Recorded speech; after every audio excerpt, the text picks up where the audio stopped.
Hi friends, எப்படி இருக்கீங்க? இன்றைக்கி என்ன நாள் அப்படிங்கிறது உங்களுக்கே நல்லா தெரியும். சனி பிரதோஷம், சனி மகா பிரதோஷமாக அமைஞ்சிருக்கு. பிரதோஷம் மாதம் மாதம் வந்துட்டே தான் இருக்கும். அதுவும் சனி பிரதோஷம் அமையிறதுங்கிறது ரொம்ப ரேராக கிடைக்கும். அதுவும் இந்த சனி பிரதோஷம் பல வருடங்களுக்கு பிறகு கிடச்சிருக்கு அப்படிங்கிற மாதிரி ஒரு அபூர்வமான சனி பிரதோஷமாக கொடுத்துருக்காங்க. இன்றைக்கி சித்தர்கள் சொல்லி வச்ச சூட்சம முறை இதெல்லாம் செய்யறதுக்கு நமக்கு ஒரு கொடுப்பனை வேணும். பல வகையிலும் சித்தர்களும் மகான்களும் யோகிகளும் தெய்வங்களே கூட இந்த முறையை செஞ்சு சக்ஸஸ் அடைஞ்சிருக்காங்க அப்படிங்கிற வகையில் சொல்லப்பட்டிருக்குங்க. அது என்ன அந்த முறை அப்படிங்கிறது நான் உங்களுக்கு டீட்டெயிலாக சொல்கிறேன். அதுக்கு முன்னாடி ஒரு சிஸ்டர் நம்மளோட நவமூலிகை யாகத்துக்கு ரெகுலராக கொடுத்துட்ருக்க ஒரு சிஸ்டர் ப்ளஸ் மரக நிழலி சக்கரமும் வாங்கி வச்சுருக்காங்க. இன்றைக்கி காலையில் அவங்க ஒரு சந்தோஷமான ஒரு விஷயத்தை சொல்லியிருந்தாங்க. நேற்றையோட மரக நிழலி சக்கரத்துக்கு டைம் முடிஞ்சுது. அவங்க இன்றைக்கி காலையில் எனக்கு ஒரு குட் நியூஸ் சொல்லியிருந்தாங்க. அப்போ சொல்லும்போது என்ன சொல்லியிருந்தாங்கன்னா, அவங்க ஒரு கவர்மெண்ட் போஸ்டிங்காக வேண்டி ரொம்ப வருஷமாக ட்ரை பண்ணிகிட்ருக்காங்க. அந்த போஸ்டிங் வேணும் அப்படின்னு சொல்லிட்டு கிடைக்கல. ஆனால் இப்போ இன்றைக்கி காலையில் எனக்கு அதுக்கான அப்ரூவல் கிடச்சிருச்சு. உங்களுக்கு அந்த போஸ்டிங் ஓகே ஆயிடுச்சு அப்படின்னு சொல்லிட்டு ரொம்ப ரொம்ப முக்கியமான ஒரு இடத்துல இருக்காங்க. முக்கியமான ஒரு பெரிய இடத்துலன்னு கூட சொல்லலாம். நல்ல ஒரு விஷயம் நடந்திருக்கு அப்படின்னு சொல்லிட்டு ரொம்ப சந்தோஷமாக இன்றைக்கி காலையில் எனக்கு சொல்லியிருந்தாங்க. சிஸ்டர், நான் எனக்கு ரொம்ப முக்கியமானது நடந்தே ஆகணும். நான் ரொம்ப வருஷம் போராட்டம், ரொம்ப நாள் வெயிட் பண்ணியிருக்கேன். இன்றைக்கி அது எனக்கு நிஜம் ஆயிடுச்சு அப்படின்னு சொல்லிட்டு ரொம்ப சந்தோஷமாக சொல்லியிருந்தாங்க. வராகி அன்னைக்கு ரொம்ப ரொம்ப ரொம்ப நன்றிகள் சொன்னாங்க. இன்னொரு விஷயமும் சொன்னாங்க. யாரெல்லாம் ஒன்றுமே நடக்கலை அப்படின்னு சொல்லி ரொம்ப சங்கடப்பட்டுட்ருக்காங்களோ, ஒன்றுமே நடக்க மாட்டேங்குதே விரக்திக்கெல்லாம் போயிடுறாங்க, அந்த மாதிரிலாம் இருக்க வேண்டிய அவசியமே இல்லை. நமக்கான டைம் வர மட்டும் கொஞ்சம் நம்ம வெயிட் பண்ண வேண்டியதாக இருக்குது, அவ்வளோதான். கொஞ்சம் கரெக்டான டைமில் கொடுக்கணுன்னு அவங்க நினைக்கிறாங்க, அவ்வளோதான் அப்படிங்கிறத நான் புரிஞ்சுக்கிட்டேன். இதை நம்மளோட சப்ஸ்கிரைபர் எல்லாத்துக்கும் சொல்லுங்கள். உடனே மனசு விட வேண்டாம். எதுனாலும் கண்டிப்பாக நமக்கான நேரத்துக்காக தான் அந்த டிலே கூட ஆகுது அப்படிங்கிறத சொல்லுங்கள். எனக்கு இன்றைக்கி கிடச்சது எனக்கு அவ்வளோ ஒரு சந்தோஷம், மிகப்பெரிய ஒரு பாக்கியம் தான் நான் நினைக்கிறேன் அப்படின்னு சொல்லியிருந்தாங்க. எனக்குமே கேட்கும்போது ரொம்ப சந்தோஷமாக இருந்துச்சு. அந்த சிஸ்டர் நல்லா இருக்கணுன்றக்காக வேண்டி நம்ம எல்லோரும் பிரார்த்தனை பண்ணிக்கலாம். அப்புறம் நிறைய சிஸ்டர்ஸ் எனக்கு ரெமெடியெல்லாம் கொடுத்துருந்தீங்க. ஹெல்த் இஷ்யூஸ் இருக்குது, உடம்பு சரியில்லைன்னா இப்படி சாப்பிடுங்க, அப்படி சாப்பிடுங்க, கஷாயம் வச்சு குடிங்க அப்படின்னு சொல்லி நிறைய ஆன்ட்டி அம்மாங்கெல்லாம் நிறைய பேர் மெசேஜ் பண்ணியிருக்கீங்க. இந்த கிளைமேட் கம்ப்ளீட்டாக இப்போ சேஞ்ச் ஆகிறனால கொஞ்சம் நாங்கள் இருக்க பக்கம் கொஞ்சம் காற்று ஜாஸ்தியாக இருக்கனால அப்பப்போ கொஞ்சம் அந்த த்ரோட் இன்ஃபெக்ஷன், அந்த டயர்டு, அந்த காய்ச்சல் அப்பப்போ வந்துட்டு போகிற மாதிரி இருக்குது. பட் ஓகேவாக தான் இருக்கேன். அதனால் தான் வாய்ஸ் கூட கொஞ்சம் டிஸ்டர்பாக இருக்க மாதிரி இருக்கும். அதை அட்ஜஸ்ட் பண்ணிக்கோங்க. இன்றைக்கி நம்ம சொல்ல போகிற ஒரு விஷயம் என்னென்னா, பிரதோஷத்தில் மெயினாக விரதம் இருப்பாங்க. விரதம் இருந்து பிரதோஷ விரதம் யாரெல்லாம் இருந்து வழிபாடு பண்ணுறாங்களோ அவங்க கேட்குற விஷயம் கட்டாயம் நடந்தே தீரும். அந்த வகையில் மஞ்சள் லிங்க வழிபாடுன்னு சொல்லுவாங்க இதையே. அதாவது பிரதோஷத்தில் லிங்க வழிபாடு பண்ணுறது ரொம்ப ரொம்ப சக்தி வாய்ந்தது அப்படின்னு சொல்கிறாங்க. அதுவும் மஞ்சள் லிங்கம். இந்த மஞ்சள் லிங்கம் அப்படிங்கிறது நம்ம வீட்டில் நம்ம சமையலுக்கு பயன்படுத்துகிற மஞ்சள் தூள் இருக்குது இல்லைங்களா, அந்த மஞ்சள் தூளை வச்சு தான் இந்த லிங்கத்தை நம்ம தயாரிக்கணும். பிள்ளையார் பிடிச்சி வைப்போம்ல, சேம் அதே போல் லிங்க ரூபத்தில் தான் அந்த பிள்ளையாரை நம்ம பிடிச்சி வைக்கிறோம். அதே தான் பண்ண போகிறோம்.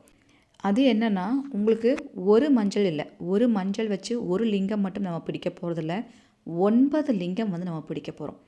ஏன் இன்றைக்கி 9 லிங்கம் வச்சு வழிபாடு பண்ணுறதுன்னா, சனி பிரதோஷத்தில் தெய்வங்களே இந்த வழிபாடு பண்ணியிருக்குன்னு நான் தான் சொல்லுது. சனி பிரதோஷத்தில் சித்தர்களும் தேவர்களும் தெய்வங்களும் கூட செஞ்சு இந்த வழிபாடில் நிறைய சக்ஸஸ் அடைஞ்சிருக்காங்க. அதனால் சனி பிரதோஷம் கிடைக்கிறது அரிது அப்படின்னு சொல்லப்படுது. அந்த அரிதான நாளில் 9 லிங்க வழிபாடு நம்ம செய்யும் போது நீங்கள் தனித்தனியாக எனக்கு இது கிடைக்கணும் அது கிடைக்கணும்லாம் நீங்கள் வேண்டவே வேண்டியதில்லை, எல்லாமே கிடைக்கணும்னு சொல்கிறாங்க. கூடவே மஞ்சள் அச்சதை, மஞ்சள் அரிசி இருக்கு இல்லைங்களா, அரிசியில் கொஞ்சம் மஞ்சள் கலந்து அச்சதை தயார் பண்ணி வச்சுக்கோங்க. இப்போது இந்த 2 பொருட்கள், ஒன்று மஞ்சள் லிங்கம், இன்னொன்று மஞ்சள் அரிசி, இது 2 தான் வழிபாட்டுக்கு தேவையான பொருள். நீங்கள் என்ன பண்ணுங்கள், நான் சொல்கிற விஷயத்த ப்ரொசீஜரை கரெக்டாக நோட் பண்ணி வச்சுக்கோங்க. ஒரு வாழை இலையில் செய்கிறது ரொம்ப நல்லது. நல்ல பெரிய வாழை இலை எடுத்து கழுவி அதை சுத்தம் பண்ணி வச்சு வாழை இலை மேலே 9 லிங்கங்களை பிடிச்சி வச்சுக்கோங்க. தனித்தனியாக 9 லிங்கங்களை பிடிச்சி வச்சுக்கோங்க. வாழை இலை கிடைக்காதவங்க பித்தளை தட்டோ அல்லது சில்வர் தட்டோ யூஸ் பண்ணாத பெரிய தாம்பாளம் மாதிரி எதாவது இருக்குன்னா அது மேலே வச்சு கூட இந்த வழிபாடுங்கிறத நீங்கள் பண்ணலாம். 9 லிங்கங்கள் மஞ்சளில் பிடிச்சி வச்சுக்கோங்க. சரிங்களா? உங்கள் வீட்டு சுவாமி பூஜை அறையில் இப்படி வச்சுக்கோங்க. வச்சுட்டு நீங்கள் என்ன பண்ணுங்கள், மஞ்சள் அரிசி தயார் பண்ணி வச்சுக்கோங்க. மஞ்சள் அரிசி உங்களுக்கு தெரியும், அச்சதை இருக்குல்லையே, அதையும் தயார் பண்ணி வச்சுக்கோங்க. உங்களால் முடிஞ்ச பிரசாதம், எந்த பிரசாதம் வேணாலும் வைக்கலாம். வெள்ளை நிற பிரசாதம் இன்றைக்கி வைக்கிறது ரொம்ப சிறப்பு அப்படின்னு இருக்காங்க. அவல் வைக்கலாம், வெண்பொங்கல் வைக்கலாம், தயிர் சாதம் வைக்கலாம், தேங்காய் சாதம் வைக்கலாம். இப்படி இந்த மாதிரி கல்கண்டு சாதம் இப்படி வெள்ளை நிற பிரசாதம் வைக்கிறது ரொம்ப நல்லது சனி பிரதோஷத்தில் அப்படின்ற மாதிரி சொல்லியிருக்காங்க. ஏன்னா இந்த வழிபாடுகள் செஞ்சவங்க இந்த மாதிரி முறையெல்லாம் ஃபாலோ பண்ணியிருக்காங்க. அதனால் உங்களுக்கு நான் சொல்கிறேன். இப்படி செஞ்சு வச்சுக்கோங்க. செய்யறதுங்கிறது பிரதோஷ நேரத்தில் செய்கிறது ரொம்ப நல்லது. ஈவினிங் 4:30 to 6:30 பிரதோஷ காலம். அந்த பிரதோஷ நேரத்தில் இந்த வழிபாடு செய்யும் போது கூடுதல் பலன். சரிங்களா? விட்டவங்க இன்றைக்கி ஈவினிங்குள்ளே, அதாவது இன்றைக்கி ராத்திரி தூங்குறதுக்கு முன்னாடியாச்சும் இந்த வழிபாடை கண்டிப்பாக செய்யுங்க அப்படின்னு சொல்கிறாங்க. இப்படி 9 லிங்கங்களை நம்ம பிடிச்சு வச்சுட்டு 9 லிங்கத்தோட நாமத்தையும் நம்ம சொல்லணும். இப்போது அந்த 9 லிங்க நாமத்தை ஃபஸ்ட்டு உங்களுக்கு சொல்லிடுறேன். அந்த 9 லிங்க நாமத்தையும் எப்படி சொல்லணுங்கிறத சொல்லிடுறேன். இங்கே பாருங்கள், இதுதான் அந்த 9 லிங்கம். இங்கே பாருங்கள், சுயம்பு லிங்கம், தெய்வீக லிங்கம், கானலிங்கம், ஆரிடலிங்கம், ராஷதலிங்கம், மானுடலிங்கம், பானலிங்கம், சனிகலிங்கம், ரசலிங்கம். இதுதான் அந்த 9 வகையான லிங்கங்கள். இந்த பெயர்களை நீங்கள் என்ன பண்ணணும், இந்த லிங்கத்தோட பெயர்களை, இந்த நாமத்தை நீங்கள் 9 லிங்கங்கள் மஞ்சளில் பிடிச்சி வச்சுருக்கீங்க இல்லையா? ஒன்றும் இல்லைங்க. இப்போ நீங்கள் என்ன பண்ணணும்னா, மஞ்சள் அரிசி எடுத்துக்கோங்க கையில். லிங்கத்தை நம்ம பிடிச்சி வச்சாச்சு. இப்போ இந்த 9 பெயர்களையும் நீங்கள் பார்த்துட்டீங்க இல்லையா? இந்த மஞ்சள் அரிசியை எடுத்து ஒரு லிங்கத்துக்கும் முன்னாடி உட்காந்து இந்த 9 பெயர்களையும் சொல்லணும். சரிங்களா? ஃபஸ்ட் லிங்கத்துக்கு நீங்கள் அர்ச்சனை பண்ண போகிறீங்க மஞ்சள் அரிசியாலன்னா இந்த 9 பெயர்களையும் அப்படியே படித்து அந்த அர்ச்சனை பண்ணுங்கள். 2வது லிங்கத்துக்கும் இந்த 9 நாமங்களையும் அப்படியே படித்து அர்ச்சனை பண்ணுங்கள். 3வது லிங்கத்துக்கும் இந்த 9 நாமங்களையும் அப்படியே படித்து அர்ச்சனை பண்ணுங்கள். கூட நமக அப்படிங்கிறத சேர்த்துக்கோங்க. ஓம் சுயம்பு லிங்காய நமக, ஓம் சேக்காட்டி சுயம்பு லிங்காய நமக அப்படிங்கிற மாதிரி நமக அப்படிங்கிறத சேர்த்து அந்த 9 நாமத்தையும் சொல்லணும். ஒரு லிங்கத்துக்கும் 9 நாமத்தையும் சொல்லணும், மறந்துடாதீங்க. இப்படி அர்ச்சனை பண்ணிவிட்டு நீங்கள் என்ன பண்ணணும்னா, அந்த மஞ்சள் அரிசியை மீதி இருந்துச்சுன்னா எடுத்து வச்சுக்கோங்க. வேறு எதுக்காவது நீங்கள் பயன்படுத்திக்கலாம். இப்போ நீங்கள் பிடிச்சி வச்ச இந்த மஞ்சள் லிங்கம் அப்படிங்கிறது ஒரு 24 மணி நேரம் உங்கள் வீட்டில் அப்படியே இருக்கணும். சரிங்களா? 24 மணி நேரம் அப்படியே இருக்கும் போது அந்த 24 மணி நேரத்துக்குள்ளே நீங்கள் எந்த விஷயத்துக்கெல்லாம் கேட்டிங்களோ அத்தனை விஷயத்துக்கும் ஏதாவது ஒரு சொல்யூஷனுங்கிறது கிடைக்கும் அப்படிங்கிறது ஐதீகமாக பார்க்கப்படுது. ஒரே நாள் தான், ஒரே நாளில் உங்களுக்கு விடை காமிக்கும். விடிஞ்சவொடனே உங்களுக்கு விடை காமிக்கும்.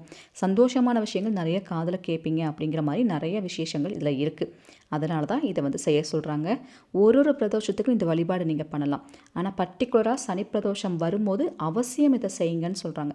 ஏன்னா இதோட பலன் சனி பிரதோஷத்தில் செய்கிறது தான் அப்படின்னு இருக்காங்க. அதனால தான் தேவர்கள், முனிவர்கள், ரிஷிகள் எல்லாம் அந்த சனி பிரதோஷத்தை ஃபாலோ பண்ணி இந்த விஷயமெல்லாம் செஞ்சுருக்காங்க. இப்போ 24 மணி நேரம் கழித்து அந்த மஞ்சள் எல்லாத்தையும் ஒன்றா சேர்த்து தண்ணியில் கரைச்சிருங்க. ஏன்னா அந்த லிங்கத்தை நம்ம வீட்டில் வைக்கக்கூடாது. அப்படியே தண்ணியில் கரைச்சி தெளித்து விட்டுருங்க. நீங்கள் செடிகளுக்கு ஊற்றுனா ஊற்றலாம், மரத்துக்கடியில் ஊற்றலாம், வாசலுக்கு தெளித்து விடலாம், வீடு ஃபுல்லாக தெளிக்கலாம். இப்படி பல வகையிலையும் அந்த தண்ணியை நீங்கள் பயன்படுத்தலாம். இப்படி அந்த மஞ்சளை நீங்கள் கரைக்கும் போதே உங்களுக்கு ஏதாவது தடைப்பட்ட காரியங்கள், திருஷ்டினால் பாதிக்கப்பட்டிருக்கீங்க, உடல்நிலை சரியில்லைனால கஷ்டப்பட்டுட்ருக்கீங்க, நிறைய வகையில் அந்த கஷ்டங்கள் எல்லாத்தையும் அந்த லிங்கங்கள் எடுத்துருவாங்க. அதனால தான் 24 மணி நேரம் நம்ம வீட்டில் வச்சுருக்கிறது. இந்த வழிபாடு செய்கிறதோட நோக்கமே என்னென்னா, நடக்காத விஷயம் எல்லாத்தையும் நடத்தி காமிச்சிரும். அதனால தான் சனி பிரதோஷம் செய்கிறது அவ்வளோ நல்லதுங்கிறாங்க. ஏன்னா இந்த ஒரு சனி பிரதோஷம் பல வகையான பிரதோஷம், பல வருஷ பிரதோஷத்துக்கு சமம்னு சொல்கிறாங்க. அதனால தான் ஒரே தடவையில் விடை கொடுக்கும். இது இந்த மாதிரி செய்யணும்னு சொல்லியிருக்காங்க. ரொம்ப ஈஸியான முறை தான், ஆனால் ரூல்ஸ் இருக்குது. சுத்தமாக நான்வெஜ் சாப்பிடாமல் அன்றைக்கி முழுக்கவே நீங்கள் நான்வெஜ் சாப்பிடக்கூடாது. அந்த லிங்கத்தை கரைக்கிற வரை நான்வெஜ் சாப்பிடக்கூடாது. சாப்பிடாம பீரியட்ஸ் இல்லாமல் தான் அது செய்யணும். அதை மட்டும் பார்த்துக்கோங்க. சரிங்களா? ஐ திங்க் நான் சொன்ன இன்ஃபர்மேஷன் உங்களுக்கு யூஸ்ஃபுல்லாக இருக்கும்னு நம்புகிறேன். பிடிச்சிருந்தால் லைக் பண்ணுங்கள், உங்கள் ஃப்ரெண்ட்ஸுக்கும் ஷேர் பண்ணுங்கள். Thank you so much.